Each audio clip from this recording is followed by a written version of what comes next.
AP liquor కేసుకు సంబంధించి almost విచారణ అయితే పూర్తి కావస్తుంది. కానీ మరి ఇది ఎక్కడి వరకు వెళ్ళి ఆగుతుంది?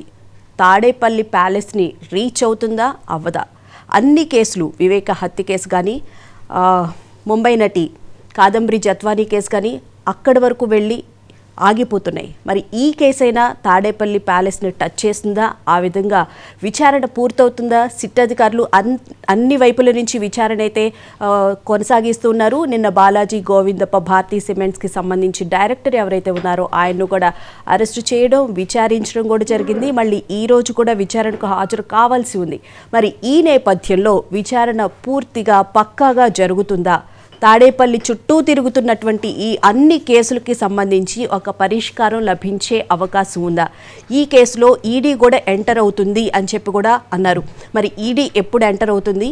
ఈడీకి ఈ కేసుని ఎప్పుడు ఫార్వర్డ్ చేస్తారు? ఎప్పటి నుంచో గత ప్రభుత్వ హయాంలో ఇట్లా మద్యం కుంభకోణానికి సంబంధించి అవినీతి ఆరోపణలు వచ్చిన నేపథ్యంలో ఇప్పుడు ముఖ్యమంత్రి అప్పుడు ఈడీతో ఎంక్వైరీ చేయాలని చెప్పినప్పటికీ కూడా ఇప్పుడు ముఖ్యమంత్రి అయిన తర్వాత కూడా దాన్ని అయితే ఇంకా విచారణ ప్రారంభించలేదు. ఈడీ ఎందుకు ఆలస్యం చేస్తుంది?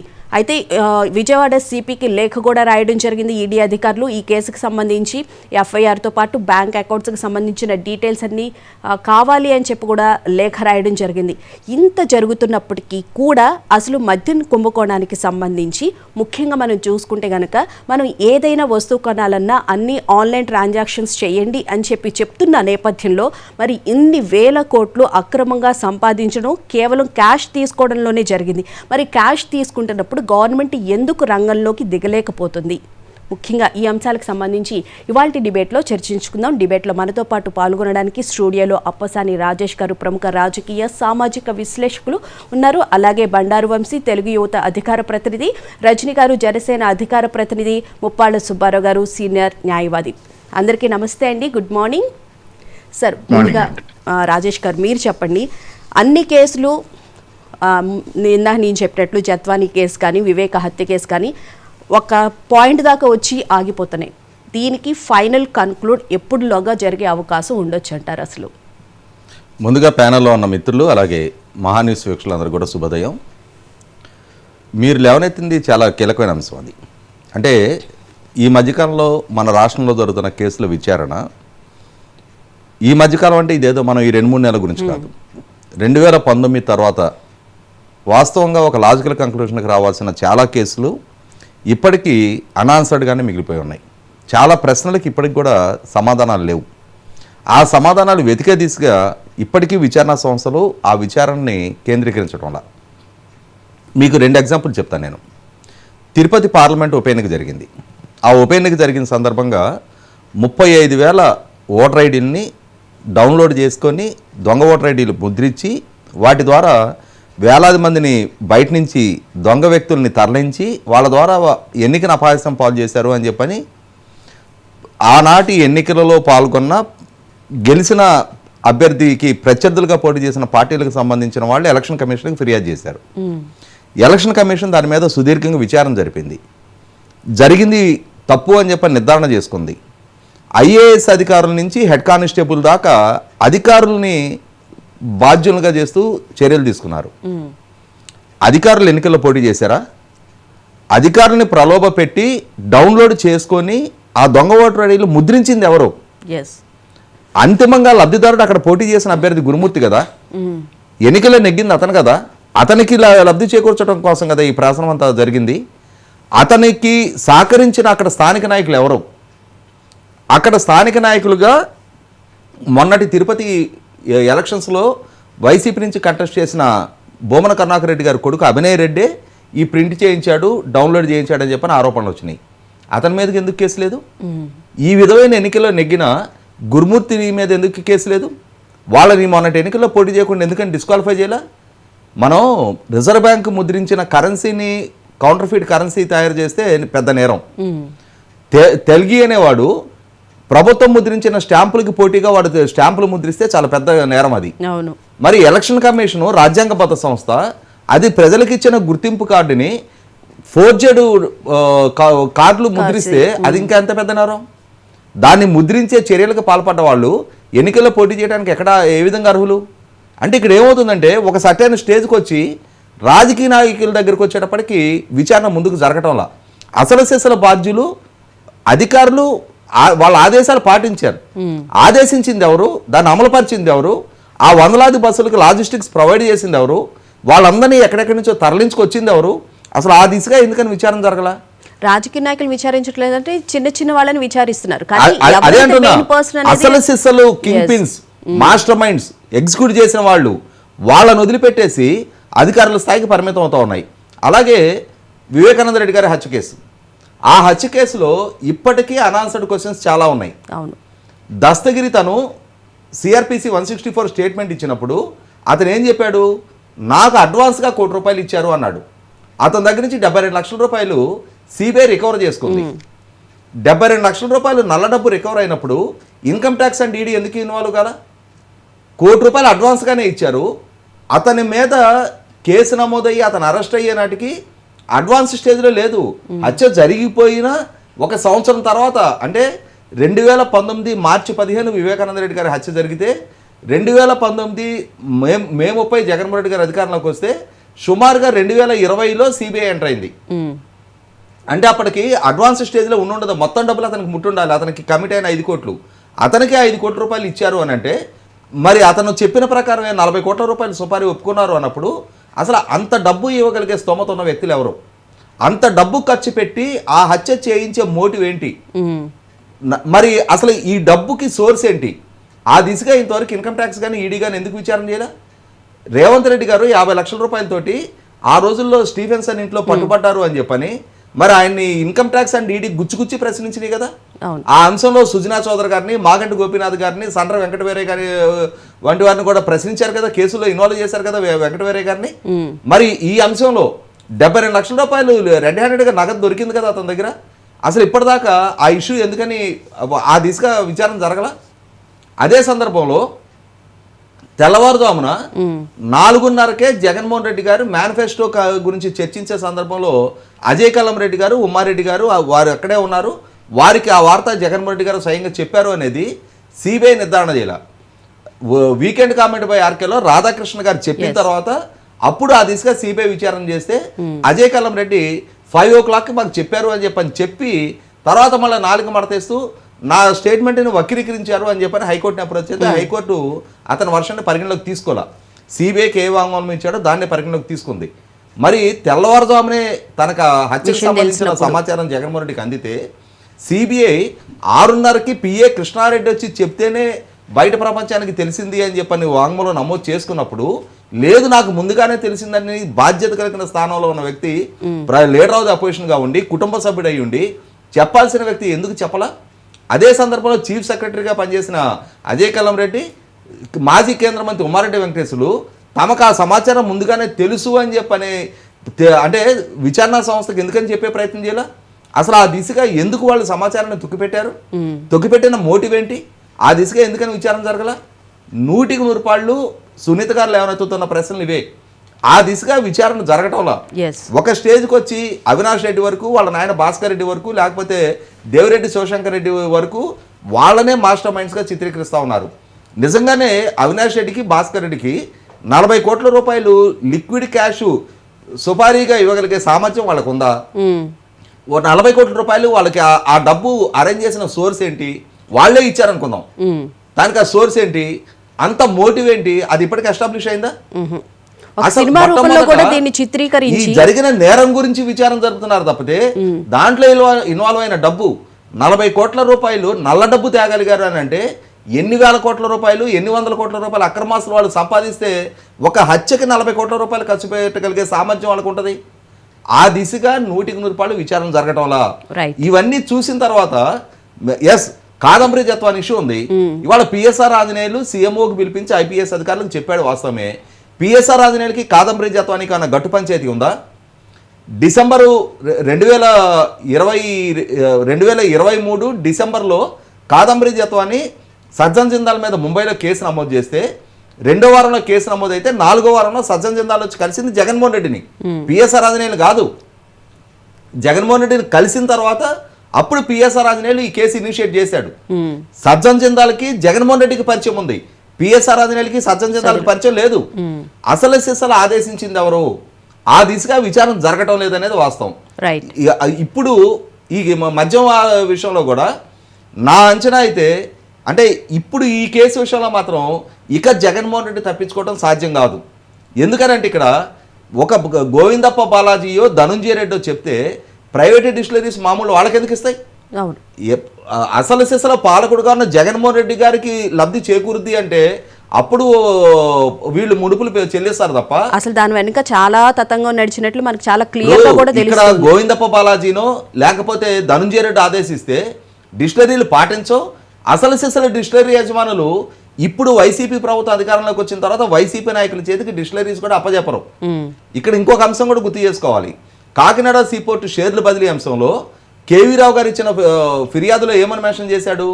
విక్రాంత్ రెడ్డి జగన్మోహన్ రెడ్డి గారు కావాలి అని పోర్టు అడిగారు, అందుకోసం తప్పదు నువ్వు ఇచ్చి తీరాలి అని చెప్పని నన్ను ఆదేశించాడు అని చెప్పారు. అంటే అంతిమంగా పోర్టు బదిలీ చెయ్యాలని చెప్పని ఆదేశించింది జగన్మోహన్ రెడ్డి అని చెప్పని. ఈ షేర్లు బదిలీ జరిగిన తర్వాత విక్రాంత్ రెడ్డి నన్ను జగన్మోహన్ రెడ్డి గారి దగ్గరికి తీసుకెళ్ళిన తర్వాత నాకు జరిగిన అన్యాయం గురించి చెప్పే ప్రయత్నం చేస్తే విక్రాంతి ఏది చెప్తే అది చెయ్యని చెప్పని జగన్మోహన్ రెడ్డి గారు ఆదేశించారు అని చెప్పన్నారు.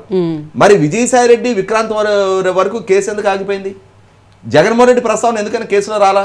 రైట్. అంటే ఇక్కడ 100కి 100 పాళ్ళు అసలు ఆదేశించింది అంతిమ లబ్ధిదారు, అసలు సిసలు ఈ కార్యక్రమాల మొత్తానికి మాస్టర్ మైండ్ అయిన జగన్మోహన్ రెడ్డి ప్రస్తావన మాత్రం చాలా కేసుల్లో ఇప్పటికీ ఒక స్టేజ్ వరకు వచ్చి ఆగిపోతున్న నేపథ్యంలో అసలు బాధ్యుడైన జగన్మోహన్ రెడ్డిని విచారణకి పిలవాల్సిందే.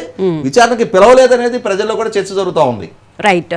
ముప్పాల్ సుబ్బారావు గారు నమస్తే అండి, గుడ్ మార్నింగ్. రైట్. వంశీ గారు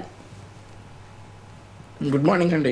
గుడ్ మార్నింగ్ అండి. ఏమంటారు, ఒక పాయింట్ దాకా వచ్చి ఆగిపోతుంది, చివరి దాకా వచ్చి ఆగిపోతున్నట్లు మనకి అనిపిస్తూ ఉంది. అంతిమ లబ్ధిదారులని పట్టుకోవడంలో విచారించడానికి పిలిచే అవకాశం అసలు ఎంతవరకు ఉంది? ఆ దిశగా కూటమి ప్రభుత్వం సక్సెస్ అవుతుంది అని చెప్పి అనుకోవచ్చు అంటారా?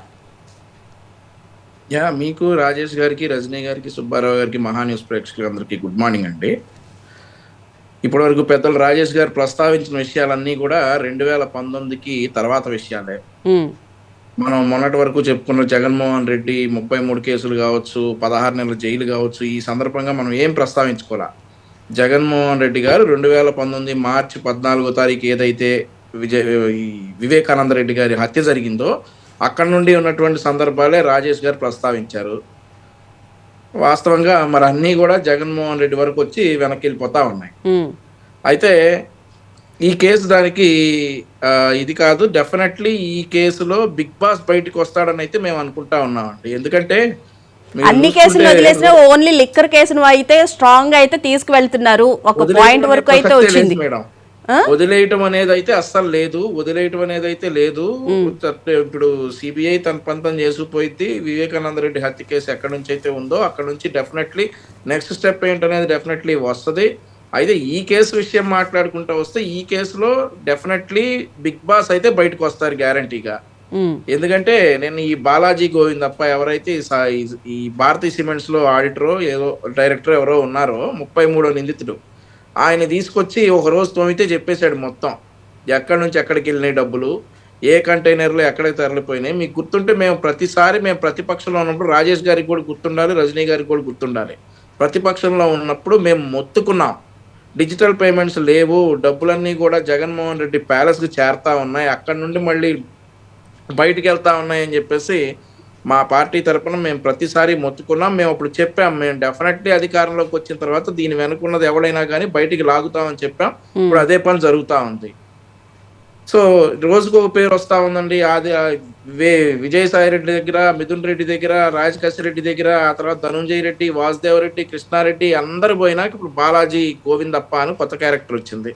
అతను A33 అతను చెప్పుకొచ్చాడు మొత్తం జగన్మోహన్ రెడ్డికి మంచి సన్నిహితుడు కూడా. వాళ్ళ ఫ్యామిలీకి దగ్గరంట, వాళ్ళ ఫ్యామిలీలో కూడా ఎవరిని పిలిచినా అయితే ఆయన ఇప్పుడు భారతీ సిమెంట్స్ లో పని చేయట్లేదు, వేరే కంపెనీకి అమ్మేసాము, దానికి సంబంధించిన వర్క్ అంతా చూసుకుంటున్నారు అని చెప్పి కూడా మరి వాళ్ళు చెప్తూ ఉన్నారు, వికాట్ కంపెనీకి అమ్మేసాము అని చెప్పి. ఇంకేం అవసరం మేడం, అతనికి భారతీ సిమెంట్స్ లో పని చేయాల్సిన అవసరం ఏముంది? 3,500 కోట్ల రూపాయల్లో ఇతను ప్రధానంగా ఇతని చేతుల మీద నుండి వెళ్ళిన తర్వాత ఇతను భారతీయ సిమెంట్స్ తో పనిచేయాల్సిన పనేం లేదు.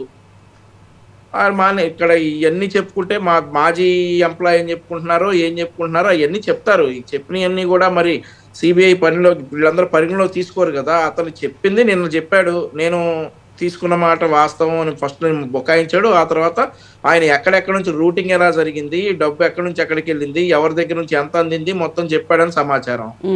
ఇప్పుడు అతను ఎక్కడ పనిచేస్తే అనవసరం కదా మేడం, ఆ టాపిక్ అనవసరం. మరి రాజేష్ గారు అన్నట్లు మిగిలిన కేసులు అవన్నీ ఎక్కడైతే జగన్మోహన్ రెడ్డి గారి దగ్గరకు వచ్చి ఆగినాయో ఈ కేసులో మాత్రం మీరు చూసుకుంటే ఇదే ఈడీ, ఇదే సిబిఐ లిక్కర్ కేసులో ఉన్నటువంటి సీఎం, ఢిల్లీ సీఎంని అరెస్ట్ చేశారు. ఆ తర్వాత తెలంగాణలో కొంతమందిని అరెస్ట్ చేశారు. మరి ఆంధ్రప్రదేశ్కి వచ్చేటప్పటికి వాళ్ళ క్రెడిబిలిటీ అయితే పక్కన పెట్టేసి జగన్మోహన్ రెడ్డిని కాపాడతారని అయితే మేము అనుకోవడం లేదు. డెఫినెట్లీ ఈడీ దృష్టిలోకి వెళ్ళింది కాబట్టి జగన్మోహన్ రెడ్డి ఇందులో గ్యారంటీగా బయటకు వస్తాడు. ఏదైనా కానీ మేమే ప్రతిపక్షంలో ఉన్నటువంటి చేసినటువంటి ఆరోపణలన్నీ కూడా వాస్తవాలు అని చెప్పేసి ప్రజలకు తెలిసాయి. ఇంకా ముందు ఈడీ నిరూపించాల్సి ఉందని చెప్పి నేనైతే అభిప్రాయపడతా ఉన్నా. మీరు అట్లా అంటున్నారు, వాళ్ళేమో ఎవరైతే ఉన్నారో వాళ్ళందరూ టీడీపీ లబ్ధిదారులే, టీడీపీనే వాళ్ళు దోస్తీ చేశారు అని చెప్పి అంటున్నారు. ఏంటి ధనుంజయ రెడ్డి గారు వీళ్ళందరూ కూడా టీడీపీ వాళ్ళేనంట, మరి మీరేమంటారు దానికి? ఇక అదే కదా, ఇప్పుడు నిన్న ఒక మనిషి అంటా ఉన్నాడు, ఈ బ్రాండ్లన్నీ తెచ్చింది చంద్రబాబు నాయుడు గారే అంటా ఉన్నాడు. ఇప్పుడు ఈ కల్తీ బ్రాండ్లన్నీ తెచ్చింది చంద్రబాబు నాయుడు గారే అంటా ఉన్నాడు. అదే విషయానికి సంబంధించి 2023లో అక్టోబర్ 28ని కూడా కేసు పెట్టినట్టున్నారు కదా, 28, 29 చంద్రబాబు నాయుడు తీసుకొచ్చిన బ్రాండ్స్ కి సంబంధించి అని చెప్పి. అలాంటప్పుడు ఎందుకు కంటిన్యూ చేశారు మేడం? అది కేసు పెట్టి కంటిన్యూ చేశారు, మరి డబ్బులు కావాలి కదా.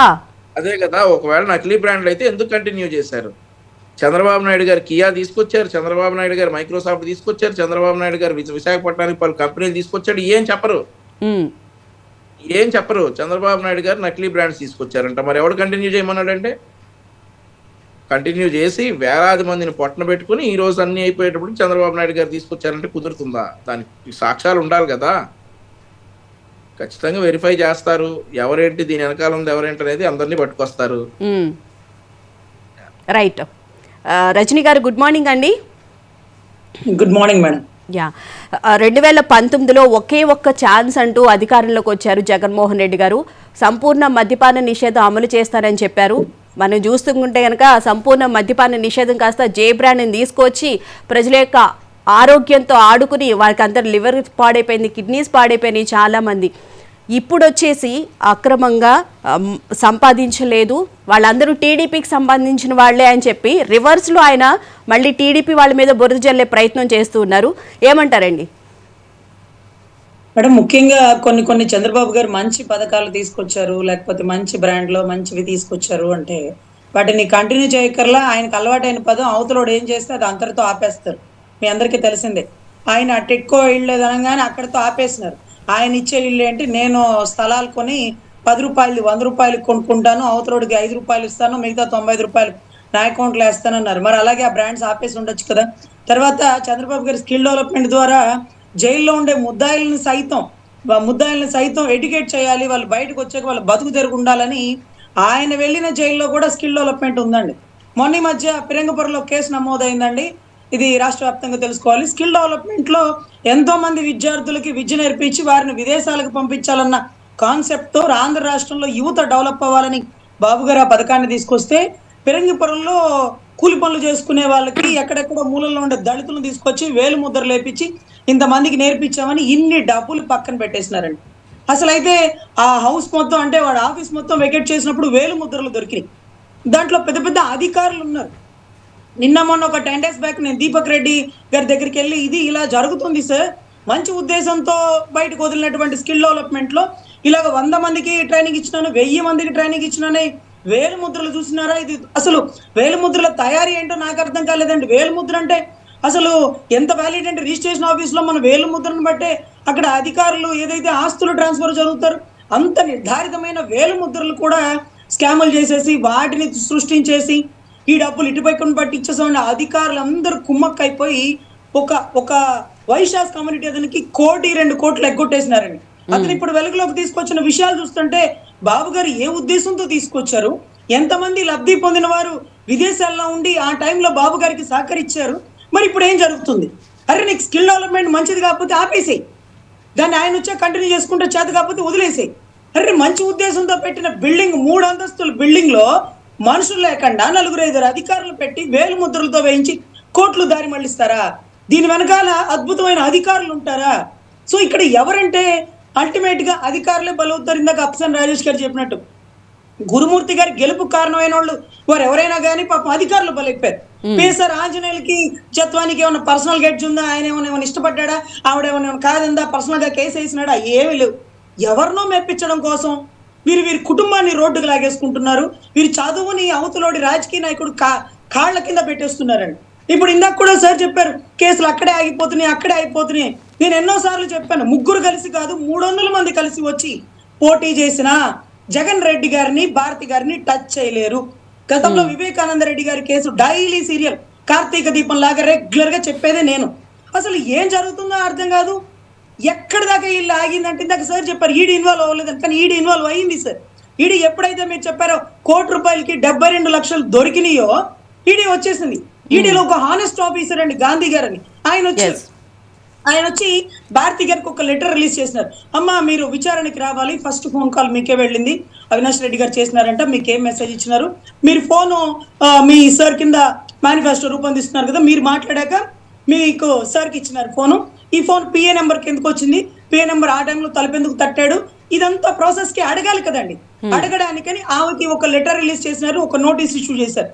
ఇష్యూ చేసిన తర్వాత ఆవిడ రాకపోగా 2019-24లో ప్రభుత్వాలు మారిపోయి ఎవరైతే ఈడీ కేసులో ఉండే అధికారి గాంధీ గారి మీద మరీ ఈడీ కేసు మళ్ళీ అదే ఈడీ కేసు వాళ్ళు వచ్చి ఆయన్ని ఎంక్వైరీ చేసి ఆయన్ని కస్టడీలోకి తీసుకొని ఆయన్ని ఇబ్బంది పెట్టే పరిస్థితి ఉందండి. అంటే ఆమెని రమ్మని నోటీస్ ఇచ్చిన పాపానికి ఒక హానెస్ట్ ఆఫీసర్ని మళ్ళీ ఎవరితో నువ్వు ఏ అధికారం చూసుకున్నావో ఆ అధికారులతో నీ నెత్తి లోపలేపిస్తావు అన్నట్టుగా ఈడీనే వచ్చి గాంధీ గారిని ఇబ్బంది పెట్టిన పరిస్థితి. మళ్ళీ ఇంకొక ఈడీ అధికారి వస్తారండి, సిబిఐ అధికారులు అవినాష్ రెడ్డి గారిని అరెస్ట్ చేయడానికి వస్తే వారిని బెదిరించిన దాఖలాలు మేము చూసినాం. గోవిందప్ప బాలాజీ గారు A33గా ఉన్నప్పుడు A31గా ఉన్న ఓఎస్డీ ధనంజయ రెడ్డి గారు, కృష్ణమోహన్ రెడ్డి గారు వీరిద్దరిని కూడా అతి సులువుగా అరెస్ట్ చేయగలరండి సిట్ అధికారులు. కానీ ఇద్దరిని వదిలేశారు. దాని అర్థం ఏంటంటే వీళ్ళిద్దరిని పట్టుకున్నా, కస్టడీలోకి తీసుకొచ్చినా, విచారణ చేయించినా మాకేం తెలీదు, మేమేం చూడలేదు, మర్చిపోయాం, ఈ 2-3 ఆన్సర్లు అల్టిమేట్ గా చెప్తారు వీళ్ళు హైలీ ప్రొఫెషనల్స్ అని.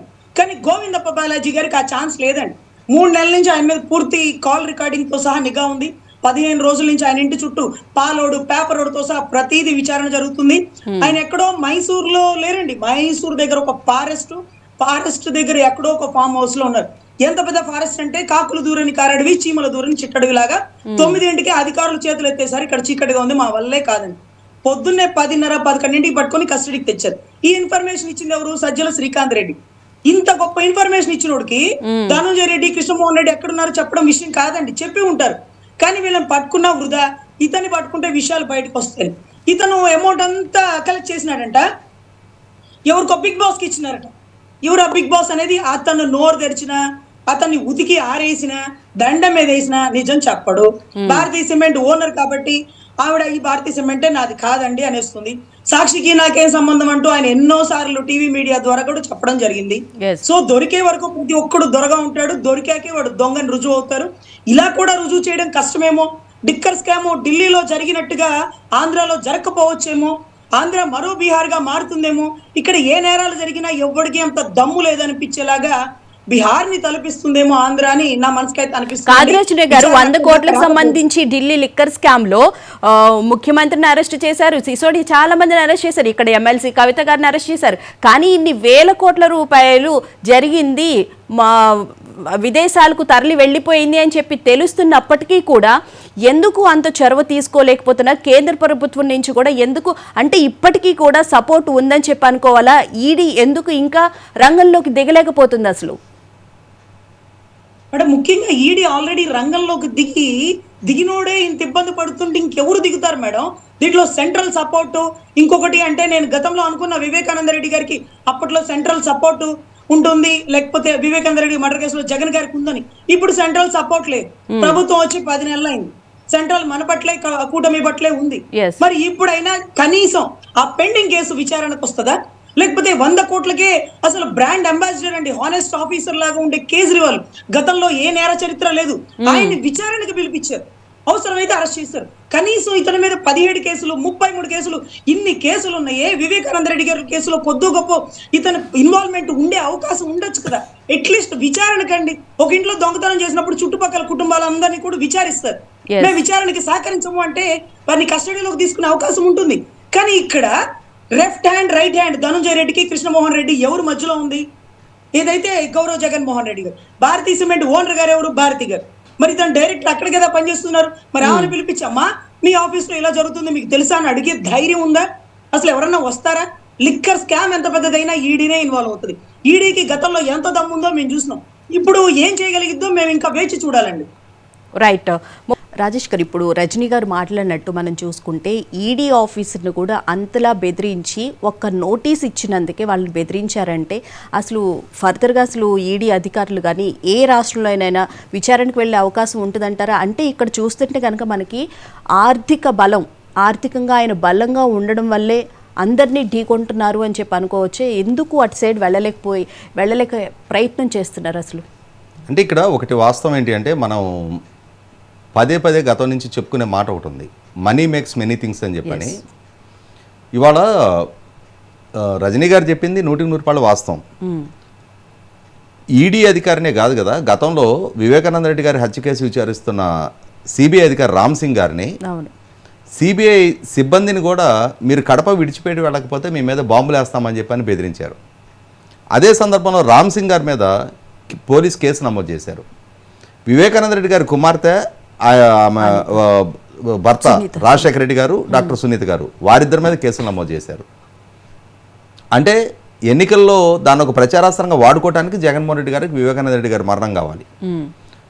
వివేకానంద రెడ్డి గారి మరణాన్ని అడ్డు పెట్టుకొని జగన్మోహన్ రెడ్డి గారు ఆ రోజు, ఇవాళ విభేదాలు వచ్చి ఎన్సీఎల్టీకి ఎక్కి ఒకరినొకరు కీచులాడుకుంటా ఆరోపించుకుంటా ఉన్నారు, కానీ ఆ రోజు షర్మిల గారు, విజయలక్ష్మి గారు అందరు కూడా జగన్మోహన్ రెడ్డి గారికి అనుకూలంగానే వివేకానంద రెడ్డి గారి మరణాన్ని అడ్డు పెట్టుకొని ప్రచారం చేశారు 2019 ఎన్నికల్లో.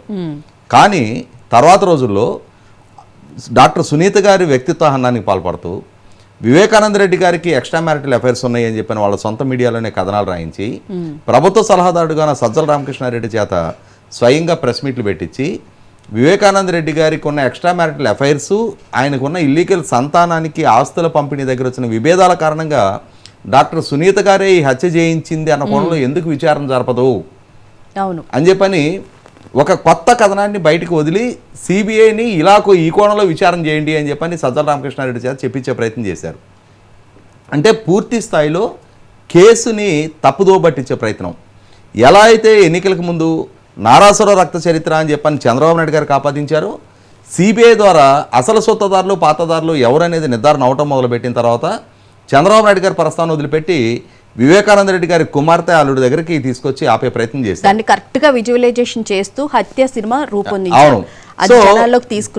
ఇటువంటి పరిస్థితుల్లోనే డాక్టర్ సునీత గారు జగన్మోహన్ రెడ్డి గారు పాలకుడుగా ఉన్న ఆంధ్రప్రదేశ్ రాష్ట్రంలో, అవినాష్ రెడ్డి ఎంపీగా ఉన్న ఆంధ్రప్రదేశ్లో ఈ కేసు విచారణ సక్రమంగా జరగటానికి ఆస్కారం లేదు, విచారణకు ప్రతిబంధకాలు కల్పిస్తున్నారు, కాబట్టి విచారణ వేరే రాష్ట్రానికి బదిలీ చేయండి అని చెప్పని సుప్రీంకోర్టుని అప్రోచ్ అయ్యారు.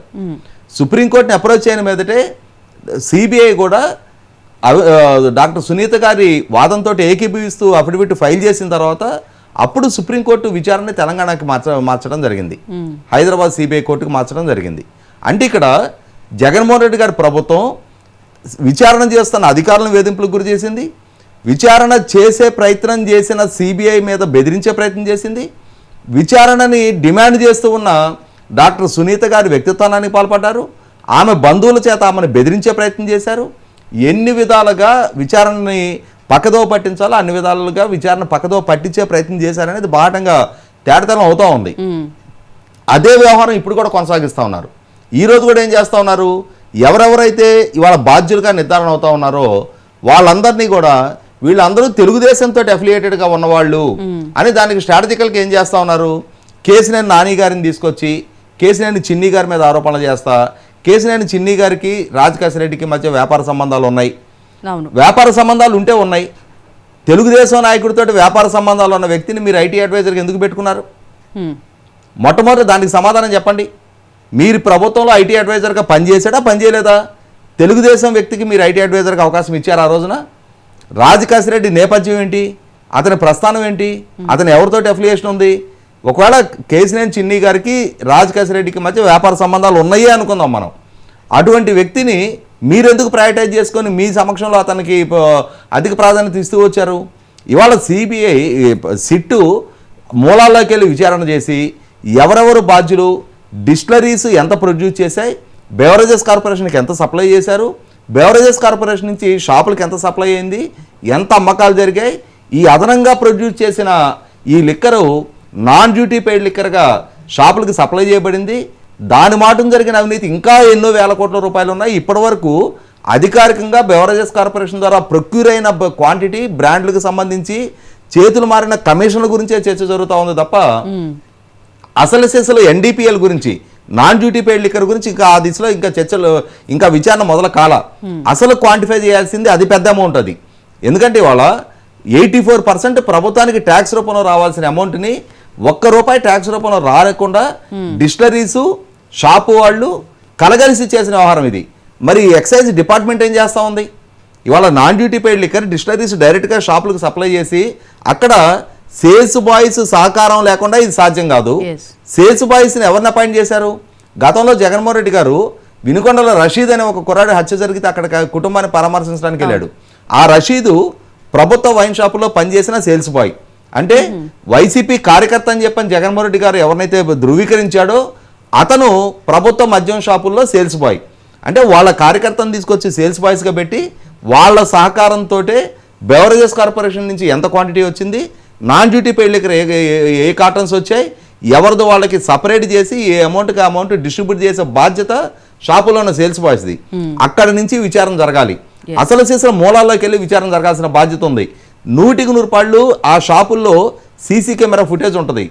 ఎంత క్వాంటిటీ, ఏ రోజు ఎన్ని కాటన్లు వచ్చినాయి అనేది నిర్ధారణ చేసుకోవడం పెద్ద. అసలు దీనికి ఆర్డర్ పెట్టడానికి కూడా సపరేట్ గా ఒక సాఫ్ట్వేర్ కూడా ఉంటుంది కదా, ఆ సాఫ్ట్వేర్ ను కూడా అంత ఇక్కడ గమనించుకుంటే సిటీకి వచ్చిన అతి కీలక సమాచారం ఏంటి?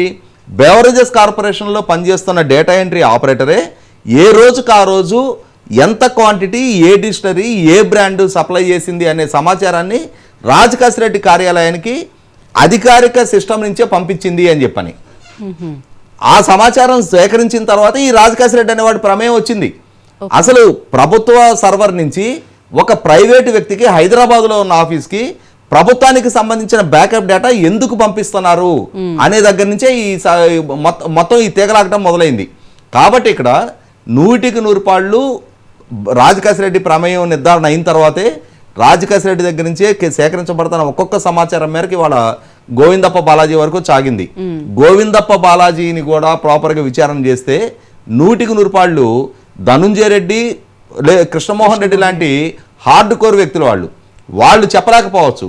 కానీ ఒక చార్టెడ్ అకౌంటెంట్ బ్యాక్గ్రౌండ్ నుంచి వచ్చి ఒక కార్పొరేట్లు, ఎందుకంటే వీళ్ళు 24 గంటలు రాజకీయ నాయకులతోటి మమేకమై ఉన్నాళ్ళు, జగన్మోహన్ రెడ్డి తోటి 24 గంటలు కలిసి ట్రావెల్ చేసిన వాళ్ళు, జగన్మోహన్ రెడ్డి దగ్గర పూర్తిగా తర్ఫీదు అయ్యి జగన్మోహన్ రెడ్డి మనసరికి ప్రవర్తించిన వ్యక్తులు కాబట్టి వీళ్ళు నోరిప్పలేరు. కానీ గోవిందప్ప బాలాజీ నోరు ఇప్పటం ఖాయం. అదే సందర్భంలో ఇంకా లోతైన విచారణ కూడా, NDPL విషయం కూడా విచారణ జరిగితే రాలి. ఇప్పటి వరకు ఈ కమిషన్ల భాగవతమే 3,200 కోట్లుగా ఎస్టాబ్లిష్ అయింది. అసలు NDPL 84% ప్రభుత్వానికి రావాల్సిన దాన్ని కూడా వీళ్ళు స్వాహా చేశారు అని అంటే అది ఇంకా ఎన్ని వేల కోట్ల రూపాయలు ఉండడానికి ఆస్కారం ఉంది. మనకి ఇప్పుడున్న సమాచారం మేరకు 1,300,000 కోట్ల రూపాయలు మొత్తం మద్యం అమ్మకాలు జరిగినాయి. ఏది బెవరేజెస్ కార్పొరేషన్ ద్వారా అధికారికంగా డిస్టిలరీస్ నుంచి ప్రొక్యూర్ చేసి షాపులు అమ్మింది. అసలు ఈ డిస్క్లోజ్ చెయ్యని అమౌంట్ ఎంత అంటే అసలు మొత్తం ఎన్ని వేల కోట్ల రూపాయల మద్యం అమ్మకాలు జరిగాయి? మనం 1,300,000 కోట్ల రూపాయల అమ్మకాలు జరిగిన దానికే 2019 నాటితో పోలిస్తే 30,000 కోట్ల రూపాయల అదనంగా మద్యం అమ్మకాలు జరిగినాయి జగన్మోహన్ రెడ్డి పాలనా హయాంలో అని చెప్పని రాష్ట్రం, దేశం ఆశ్చర్యపోతా ఉంది. ఇప్పుడు ఈ NDPLని కూడా క్వాంటిఫై చేస్తే ఏ డిస్టిలరీ అసలు సెసలు ఎంత ప్రొడ్యూస్ చేసినాయి అనేది సిటీ ఇప్పటికే నిర్ధారణ చేస్తూ ఉంది. వాళ్ళు ఎంత పవర్ యూజ్ చేశారు, ఎంత రా మెటీరియల్ ప్రొక్యూర్ చేశారనే డేటా దొరికింది. దాన్ని బట్టి ఒక్కొక్క డిస్టిలరీ ఇంత లిక్కర్ ప్రొడ్యూస్ చేశారు, బెవరేజెస్ కార్పొరేషన్కి ఇంతే సప్లై చేశారు, మిగిలిన లిక్కర్ ఏమైపోయింది? అయితే మీ గోడౌన్స్లో ఉండాలి, లేదు ప్రభుత్వానికి సప్లై చేయాలి, కాదు అని అంటే వేరే రాష్ట్రాలకు ఎగుమతి చేసి ఉండాలి. భారతదేశంలో ఆంధ్రప్రదేశ్ రాష్ట్రంలో అమ్మిన ఏ ఒక్క మద్యం బ్రాండు మిగిలిన ఏ రాష్ట్రాల్లో కూడా ఎక్కడా సప్లై కాలా. భారతదేశంలో మిగిలిన రాష్ట్రాల్లో అమ్మిన ఏ ఒక్క బ్రాండు ఆంధ్రప్రదేశ్ రాష్ట్రంలో సప్లై కాల. కేవలం ఆంధ్రప్రదేశ్ రాష్ట్రానికే పరిమితమై జరిగిన అమ్మకాల్లో డిస్టిలరీస్ అదనంగా ప్రొడ్యూస్ చేసిన లిక్కర్ ఏమైపోయింది అంటే ఖచ్చితంగా అది NDPL ద్వారా నాన్ డ్యూటీ పెయిడ్ లిక్కర్ ద్వారా షాపుల్లోనే అమ్మించారు. కాబట్టి ఇక్కడ 2900 షాపులు రాష్ట్ర వ్యాప్తంగా ఉన్న షాపుల్లో పనిచేసిన ప్రతి సేల్స్ బాయ్ కూడా ఇందులో ఇన్వాల్వ్ అయిన వ్యక్తే. వాళ్ళందరికీ నాలెడ్జ్లో ఉన్నదే. ఆ స్థాయి నుంచి విచారణ జరిగి రావాల్సిందే. ఇక్కడ మనం ఒకే ఒకటి సినిమాలో అర్జును ఒకరోజు సీఎంగా ఉన్న రోజున ఎంతమంది ఇన్వాల్వ్ అయ్యి ఉంటే అంతమంది మీద చర్యలు తీసుకోమని ఆదేశిస్తాడు. అదేవిధంగా ఇవాళ చాలా విస్తృతమైన నెట్వర్క్ ద్వారా ఇప్పటి వరకు మనం ఆ హెడ్ల గురించే మాట్లాడుకుంటా ఉన్నాం. అసలు మూలాల్లోకి వెళ్ళి విచారణ జరగాల్సిన అవసరం ఉంది. ఎక్కడైతే ఈ అమ్మకాలు జరిగాయో, ఎక్కడి నుంచి అయితే ఈ అక్రమాలకి ఈ డబ్బు పంపిణీ వ్యవహారం మొత్తాన్ని పర్యవేక్షణ అనేది ఆ షాపుల్లో ఉన్న సేల్స్ బాయ్ స్థాయి నుంచి జరిగింది. వాళ్ళకి ప్రతి ఒక్కరికి నాలెడ్జ్ ఉంది. ఎంత క్వాంటిటీ వచ్చింది, ఎవరికి ఎంత క్వాంటిటీ పంపించాలి అనేది. అంతే ఆ డబ్బుని వాళ్ళు సపరేట్ చేసి ఎవరి మొత్తం వాళ్ళకి అప్పచెప్పింది వాళ్లే. అక్కడ ఆ లోకల్ గా ఉన్న ఎక్సైజ్ అధికారులు కూడా వాళ్ళతో కొల్లుడు కాకుండా ఇది సాధ్యమేనా? అంటే అధికారులు, సేల్స్ బాయ్స్, డిస్టిలరీ యజమానులు, ప్రభుత్వంలో కీలక స్థానంలో ఉన్న అధికారులు, రాజకీయ నాయకులు. విజయసాయి రెడ్డి చెప్పింది ఏంటి? మా ఇంట్లో జరిపిన సమావేశంలో మద్యం పాలసీ గురించి మాట్లాడాము అని చెప్పని. మద్యం పాలసీ గురించి ఎక్కడ మాట్లాడాలి? అయితే సచివాలయంలో మాట్లాడాలి, లేదు క్యాబినెట్లో మాట్లాడాలి, లేదంటే అసెంబ్లీలో మాట్లాడాలి. ఒక రాజ్యసభ సభ్యుడి ఇంట్లో ఇంకొక లోక్సభ సభ్యుడు జగన్మోహన్ రెడ్డి గారి PA వీళ్ళు కూర్చొని మద్యం పాలసీ గురించి డిసైడ్ చేయరు కదా. దాంట్లో సజ్జల శ్రీధర్ రెడ్డి లాంటి డిస్టిలరీ యజమానికి గవర్నమెంట్ పాలసీతో ఏం సంబంధం? ఇవాళ కడప మేయర్గా ఉన్న సురేష్ని ఆ పదవి నుంచి తొలగించారు. ఎందుకు తొలగించారు? అతనే మేయర్గా ఉండి అతని కుటుంబం చేత కాంట్రాక్ట్ పనులు చేయించాడు అని చెప్పని. అంటే స్థానిక సంస్థల చట్టంలో ఉంది అది. ఒక ఎంపీటీసీగా నామినేషన్ వేయాలంటే ఆ మండలంలో రిజిస్టర్డ్ కాంట్రాక్టర్ కాకూడదు. ఓకే, అతను కనుక రిజిస్టర్డ్ కాంట్రాక్టర్ అయితే ఆ మండలంలో ఎంపీటీసీగా నామినేషన్ వేయడానికి ఎలిజిబుల్ కాదు. అంటే అక్కడ అతను మేయర్గా ఉండి అతని కుటుంబ సభ్యులు కాంట్రాక్టర్గా కొనసాగకూడదు. మరి దాని ప్రకారం అతన్ని వాళ్ళు డిస్క్వాలిఫై చేశారు కదా. మరి సజ్జల శ్రీధర్ రెడ్డి SPY ఆగ్రో అధినేతగా ఉండి గవర్నమెంట్ పాలసీ డిసైడ్ చేసే దాంట్లో అతను ఇన్వాల్వ్ అయ్యాడు అని అంటే, ఇవాళ ఢిల్లీ మద్యం కేసులో అక్కడ పాలసీ డిసైడ్ చేయడంలో కవిత గారు ఇన్ఫ్లుయెన్స్ చేశారనే కదా ఆమె మీద కేసు పెట్టి అరెస్ట్ చేశారు. అటువంటిప్పుడు ఇవాళ సజ్జల శ్రీధర్ రెడ్డి లాంటి వాళ్ళు, ఈ విజయసాయి రెడ్డి లాంటి వాళ్ళు, మిథున్ రెడ్డి వంటి వాళ్ళు, వీళ్ళందరూ కలిసి వీళ్ళకి ఆ పాలసీ డ్రాఫ్ట్ చేయడంలో సంబంధం లేని వ్యక్తులు వీళ్ళందరూ. ఒక లోక్సభ మెంబర్ కి state government day to day affairs తోటి ఏం సంబంధం? ఒక రాజ్యసభ మెంబర్ కి state government day to day affairs తోటి ఏం సంబంధం? ఆ పాలసీ డిసైడ్ చేయాల్సింది నేను ఇందాక చెప్పినట్టుగానే అయితే మంత్రివర్గంలో చర్చ జరగాలి, లేదు సచివాలయంలో ఆ విభాగంలో చర్చ జరగాలి, లేదంటే అసెంబ్లీలో శాసనసభ్యుల మధ్య చర్చ జరగాలి. ప్రభుత్వం ఒక పాలసీ డిసైడ్ చేసినాక అసెంబ్లీలో చర్చించి ఫైనలైజ్ చేయాలి. అంతేగాని నలుగురు వ్యక్తులు ఒక ప్రైవేట్ స్థలంలో ఒక రాజకీయ నాయకుడి ఇంట్లో కూర్చొని పాలసీని డిసైడ్ చేశారు అని అంటే 100కి 100 ఢిల్లీలో ఏం జరిగిందో దానికన్నా పెద్ద వ్యవహారం చాలా పెద్ద ఎత్తున చాలా పెద్ద వ్యక్తులు ఇన్వాల్వ్మెంట్తో జరిగింది. ఇంకా పెద్ద మొత్తం చేతులు మారింది. కాబట్టి అక్కడ ఎలా అయితే CBI ED ఎంటర్ అయ్యి కేజ్రీవాల్ గారిని అరెస్టు అక్కడ లోకల్లో సిట్ చేయాల. సిట్టుకు ఒక స్థాయి వరకే పరిధి ఉంటుంది. రాష్ట్ర పోలీసు ఒక స్థాయి దాటి వాళ్ళ మనీ లాండరింగ్ గురించో, విదేశాలకు తరలించిన డబ్బు గురించో, విదేశీ కంపెనీలో పెట్టిన పెట్టుబడుల గురించో సిట్టుకి ఆ స్థాయి పరిధి ఉండదు. ఖచ్చితంగా enforcement directorate and CBI involve అవ్వాలి. మరి ఆ స్థాయి సంస్థలు ఇన్వాల్వ్ అవుతాయా లేదా, ఆ స్థాయి సంస్థలు ఎంత అగ్రెసివ్గా ఎంత మూలాల్లోకి వెళ్ళి విచారణ జరుగుతాయి అనేది మాత్రం ఖచ్చితంగా వేచి చూడాల్సిందే. రైట్ వంశీ గారు, రాజేష్ గారు చెప్పిన దాన్ని బట్టి చూస్తుంటే చాలా లోతైన విచారణ జరగాల్సిన అవసరం అయితే ఉంది. అయితే ముఖ్యంగా చూసుకుంటే కనుక టీడీపీ ఎంపీకి సంబంధించి ఎవరైతే కేసినేని చిన్ని ఉన్నారో ఆయన మీద విపరీతమైన ఆరోపణలు సాక్షి పత్రికలో ప్రతిరోజు వస్తున్న నేపథ్యంలో మరి దీనికి సంబంధించి టీడీపీ ఎలాంటి చర్యలు తీసుకునే అవకాశం ఉంది? ఎంత కాదు అన్న టీడీపీకి బురద జల్లే ప్రయత్నం అయితే ఒకవైపు జరుగుతూనే ఉంది. సార్ చెప్పినట్లు NDPLకి సంబంధించి కూడా లోతైన విచారణ జరగాల్సిన నేపథ్యంలో సిట్టుతో అయితే ఈ పని సాధ్యమయ్యే విషయం అయితే కాదు.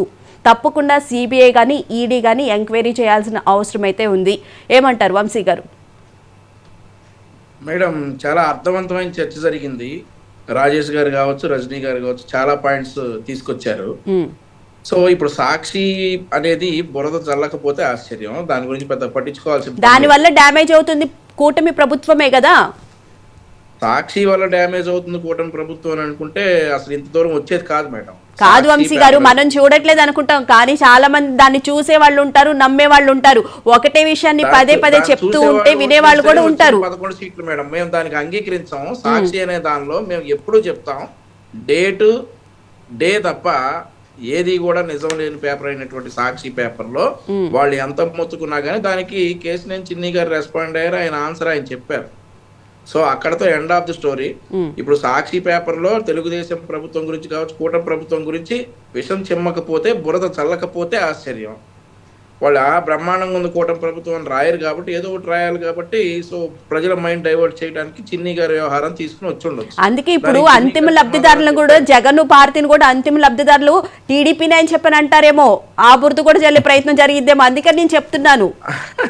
అంటారు మేడం, ప్రజలు నమ్మాలి కదా. ప్రజలు ఇప్పుడు 2019 నుండి 24 వరకు నమ్మారు, ఒక్క ఛాన్స్ అన్నారు, నమ్మారు. ఆ తర్వాత ఇతని వ్యవహారం చూసి చేయాల్సింది చేశారు. So there is no more discussion about that. ఇంకా ప్రజలు నమ్మే పరిస్థితి అయితే లేదని మేము అనుకుంటా ఉన్నాం.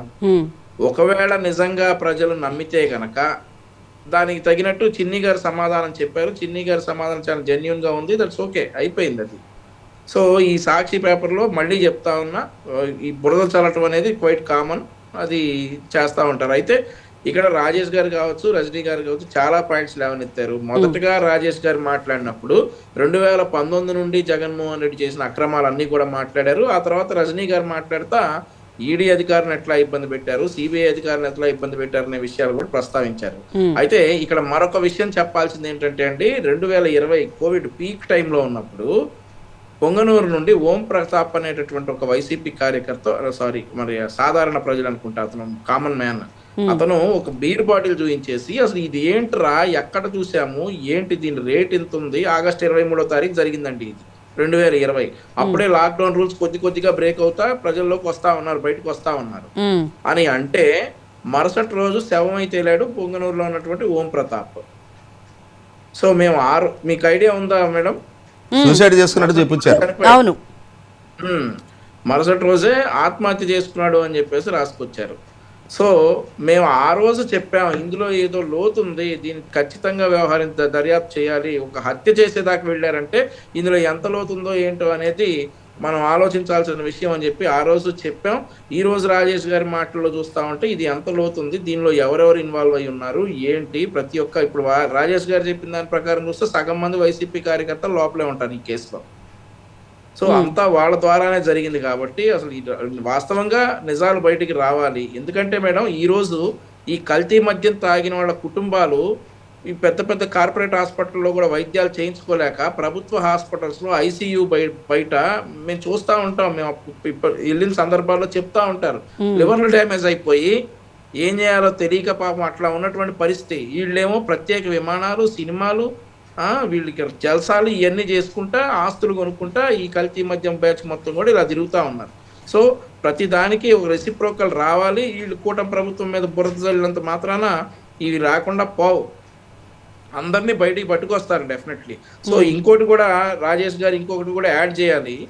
ఈ గ్రూప్ 1 పేపర్ల మూల్యాంకనం ఏదైతే వీళ్ళు వాలిడేషన్ చేశారో దాని మీద కూడా మీ అభిప్రాయం చెప్పాలి రాజేష్ గారు. ఎందుకంటే ఇది అన్ని పాయింట్లు మనం డిస్కస్ చేశారు కాబట్టి, ఈ రోజు లిక్కర్ తో మొదలయ్యి అన్ని పాయింట్లు, వివేకానంద రెడ్డి గారి హత్య దగ్గర నుండి మొదలుకుంటే అన్ని పాయింట్లు డిస్కస్ చేశారు కాబట్టి, గ్రూప్ 1 లో కొంతమందిని ఈ గ్రూప్ 1 లో ఈ పిఎస్ఆర్ ఆంజనేయులు గారిని కూడా విచారించేటటువంటి సందర్భం. ఆయన హైకోర్టును కూడా మోసం చేశారు కదండి మూల్యాంకన విషయంలో.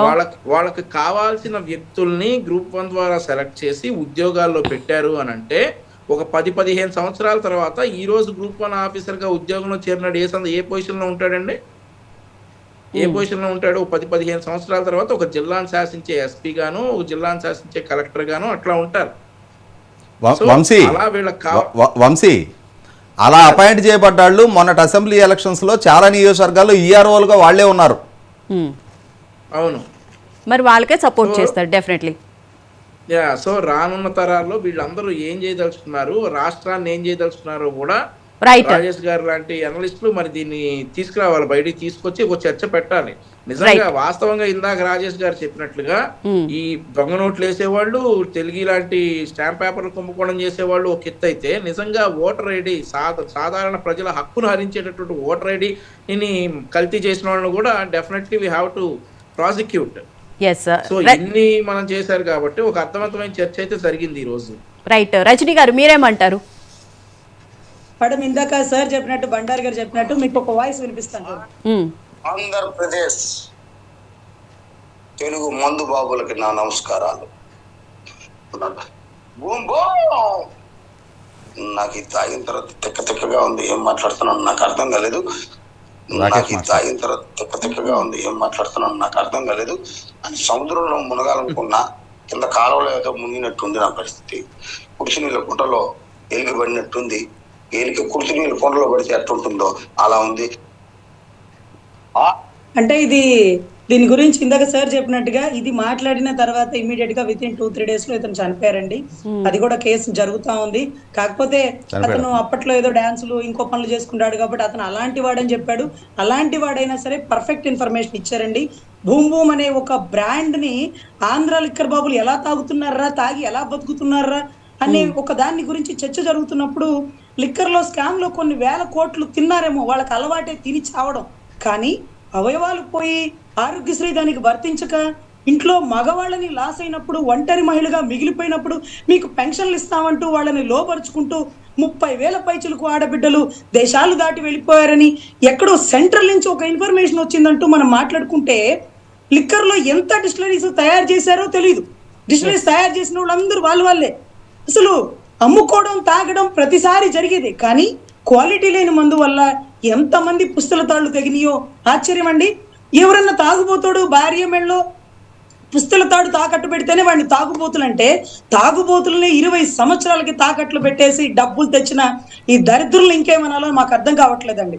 నిజంగా ఇతను మంచివాడు కాకపోవచ్చు, ఒకప్పుడు ఒక నెంబర్ 1 డాన్సర్, తర్వాత కొంచెం కార్యక్రమాల్లో తప్పు ఉండొచ్చు, కానీ ఒక వండర్ఫుల్ మెసేజ్ ని చాలా ధైర్యంగా ఇచ్చాడు. ఇచ్చిన తర్వాత చనిపోయాడు. చనిపోతూ ఒక బ్రాండ్ అయ్యాడండి.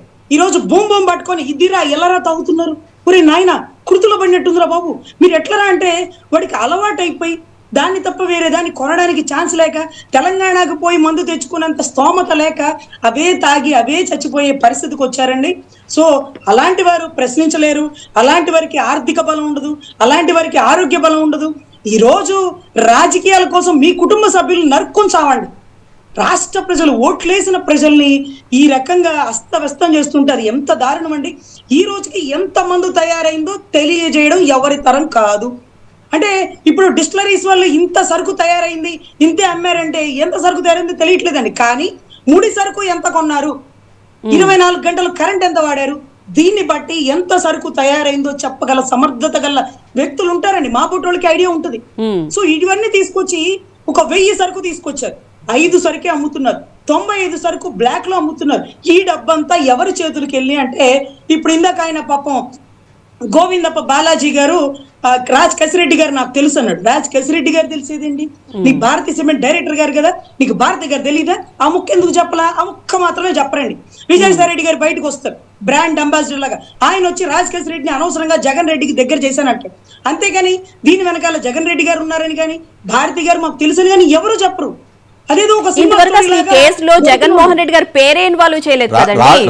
రాజ్ కసిరెడ్డి తన వాంగ్మూలంలో పార్టీ ఫండ్ సమకూరే విధంగా, ప్రభుత్వానికి ఆదాయం వచ్చే విధంగా మద్యం పాలసీ తయారు చేయమని జగన్మోహన్ రెడ్డి గారు చెప్పిన మేరకు మేము చర్చలు జరిపామన్నాడు.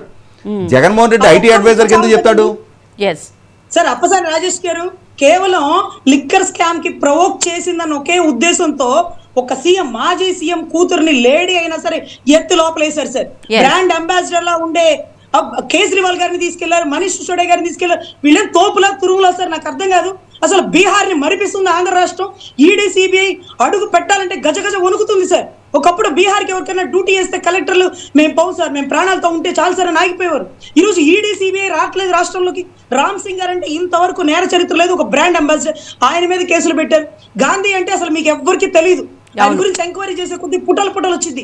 ఆయన మీద ఈడీ వాళ్ళతోనే కేసులు వేయించి, ఈడీ వాళ్ళనే వాళ్ళ ఇంటి చుట్టూ తిప్పించి ఆయన ఇబ్బంది పెట్టిన పరిస్థితి. ఇంకెవరు వస్తారు సార్? సిట్ కొంత పరిధి అన్నారు, మిగతా పరిధి దాటి ఈడీ సిబిఐ రావాలి. వస్తుందా? 3 కాదు 300 మంది కలిసి వచ్చిన కనీసం భారతి గారిని అరెస్ట్ కాదు కదా, విచారణకు పిలిపించండి. కొన్ని ప్రశ్నలు అడగండి. అమ్మ, భారతీ సిమెంట్ డైరెక్టర్ ఇలా చేసినాడమ్మా, మీకు ఎంత మాత్రం తెలుసు అని అడగండి. 2 ప్రశ్నలు అడగండి. 2 ప్రశ్నలు కాదు కదా, ఆ ఇంట్లోంచి బయటికి కదిలిందంటే రాష్ట్రం అల్లకల్లోలం అయిపోతుందేమో. ఇంకా వివేకానంద రెడ్డి గారి కేసు ఎక్కడికి వచ్చి బ్రేక్ అయిందో, ఇది ఎక్కడ దాకా వచ్చి ఆగిద్దో, తక్కరమారు ఆడతాడు. అయితే దీనికి ఫైనల్ సొల్యూషన్ ఏమంటారు మేడం? అసలు ఫైనల్ సొల్యూషన్ ఈడీ సిబిఐ ధైర్యంగా పనిచేసేటటువంటి, వారి ప్రాణాలకి రక్షణ ఇచ్చేటటువంటి, వారి కుటుంబాల్లో ప్రాణాలకు రక్షణ ఇచ్చేటటువంటి పరిస్థితికి ఆంధ్ర రాష్ట్రం వస్తే ఈడీలు ధైర్యంగా ఆంధ్ర రాష్ట్రంలో అడుగు పెడతారు. ఎందుకంటే 100 కోట్లకే గల్లంత చేశారు. కొన్ని వేల కోట్లు. ఇంత స్కామ్ బయటికి తీయాలంటే ఎంత పెద్ద అధికారి రావాలి, ఆ అధికారి ప్రాణాలకు ఎంత రక్షణ ఉండాలండి. నిన్న వింగ్ కమాండర్ వ్యోమికా సింగో లేకపోతే ఇంకో గురోషనో వీళ్ళందరూ కూడా ఇంత ధైర్యంగా పని చేశారంటే మోడీ గారు నేనున్నాను మీరు వెళ్ళండి అమ్మా అని ధైర్యంగా పంపించారు. ఇక్కడ ఎవరు పిలుస్తారు? మీరు రండి, ఈడీ సిబిఐ మీరు రండి, మీరు ధైర్యంగా పనిచేయండి, మీ ప్రాణాలకి ఏం కాదు, రామ్ సింగ్ గారి మీద కంప్లైంట్ పెట్టినట్టు ఇప్పుడు ఎవరు పెట్టరు అంటూ ఇక్కడ ఆంధ్ర రాష్ట్రం సపోర్ట్ ఇచ్చి మీరు దర్యాప్తు చేయండి, ఇక్కడ 1000 కోట్లు గల్లంతు కాదు, మా ఓటర్లు మా రాష్ట్ర ప్రజలు వారి పుస్తలదాళ్ళు తెంచుకున్నారు అనేటటువంటి నాందితో తీసుకురండి. ఎందుకంటే మందులో క్వాలిటీ తక్కువైనా ప్రాణాలు పోతుంటే అది చాలా సివియారిటీ ఉన్న కేసు అండి. అవును, చాలా సివియారిటీ. సో లిక్కర్ స్కామ్ లో ఈడీ ఇన్వాల్వ్ అయిపోయింది, ఎందుకంటే డబ్బులు వచ్చేసినాయి కాబట్టి. సో ఈడీ వల్ల కాకపోతే, ఈ సిట్ వల్ల కాకపోతే సిబిఐ వస్తుంది, ఎందుకంటే సిట్ పరిచయాలు తనిదే. ఇక్కడ వీళ్ళు ఏం చెప్పారు వాళ్ళు ఏం చెప్పారు రాసుకోవడమే. రాష్ట్రాలు దాటి దేశాలు దాటి హవాలాలు వెళ్ళినాయండి. గతంలోనే విజయసాయి రెడ్డి గారు జగన్ రెడ్డి గారు కలిసి వెళ్ళి ఒక ప్రత్యేక దీవులో బ్యాంకర్లను కలిశారు. తర్వాత మరేంటో డ్రామా, వీళ్ళిద్దరు విడిపోయినట్టుగా ఈయన కసిరెడ్డి నిరుదుడుతున్నాడు, కసిరెడ్డి ఏమో అదేంటో మాధవ్ చౌద్ అంటూ విజయసాయి రెడ్డి గారు నిరుతున్నాడు. వీళ్ళిద్దరు తిట్టుకుంటున్నారు, కానీ వీళ్ళిద్దరు ఎవరి కింద పనిచేశారు అనే వ్యక్తి పేరు పొర్రపాటును కూడా రావట్లేదండి. నిజంగా అతను తాగుబోతాడో లేకపోతే ఇంకోడో ధైర్యంగా భూమి గురించి మాట్లాడగలిగినాడు, కానీ తాగితేనే మాట్లాడతారేమోనండి, తాగపోతే ఒంట్లో వణుకొస్తుందేమోనండి, భయం వేస్తుందేమోనండి. ఈ రోజు చాలా గొప్ప మెసేజ్ ఇచ్చారు. దయచేసి ఆంధ్ర రాష్ట్రం సపోర్ట్ చేసి ఈడీకి సిబిఐకి రక్షణ కల్పించి, ఈ క్వాలిటీ లేని వల్ల ఆడబిడ్డల పుస్తులు తగిలిని, అదే రకంగా రాష్ట్రంలో కొన్ని 1000 కోట్లు దారి మళ్ళీ దేశాలు దాటినాయి కాబట్టి కొంచెం స్ట్రిక్ట్ గా పనిచేయాలని కోరుకుంటున్నామండి. Right, thank you so much Rajani garu, thank you so much Bandaru Vamsi garu, thank you so much Rajesh garu స్టూడియోకి వచ్చిన. సో మొత్తం మీద ఏదేమైనప్పటికీ లిక్కర్ కేసుకు సంబంధించి విచారణ అయితే 90% పూర్తయిందని చెప్పారు అనుకోవాలి. ఫైనల్ లబ్ధిదారులు ఎవరు అనేది పేరు కనిపెట్టడంతో పాటు ఈ విషయం అందరికీ తెలుసు, కానీ ఆ పేరు మాత్రం ఎక్కడా బయటికి రావట్లేదు. సిట్ అధికారులకి కొంతవరకు మాత్రమే పరిమితి ఉంటుంది. దీంట్లో కనుక సిబిఐ ఈడీ ఇన్వాల్వ్ అయితేనే మొత్తం విషయాలు బయటికి వస్తాయి అని చెప్పి కూడా మనకి చాలా క్లియర్గా కూడా తెలుస్తుంది. మరి ఈడీ రంగప్రవేశం ఎప్పుడు జరుగుతుంది, దీనికి సంబంధించి ఎంక్వైరీ అంతా పూర్తి కావాల్సిన అవసరం అయితే ఉంది. దీనికి సంబంధించి కూటమి ప్రభుత్వం చొరవ తీసుకోవాల్సిన అవసరం అయితే మనకి కనిపిస్తుంది.